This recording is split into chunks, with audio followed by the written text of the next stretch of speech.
ஒரு மனிதன் அவனோட வெற்றியில அவன் பட்ட கஷ்டத்தை மறக்க கூடாது. அப்பதான் அவன் மனுஷனா இருக்க முடியும்னு பெரியவங்க சொல்லியிருக்காங்க. அதனால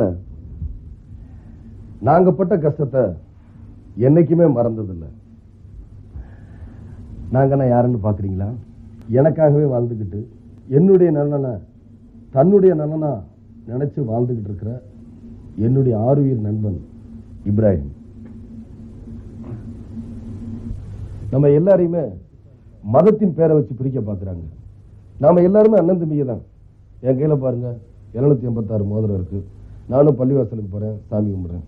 இவனை பாருங்க திருப்பதி வெங்கடாஜலபதியை கும்பிடுறான், திருப்பதிக்கும் போறான். எங்களை ஒரு முன்னுதாரணமா எடுத்துக்குங்க. ஒற்றுமையில இந்தியனா இருப்போம், உணர்வுல தமிழனா இருப்போம், மொத்தத்துல மனுஷனா இருப்போம்.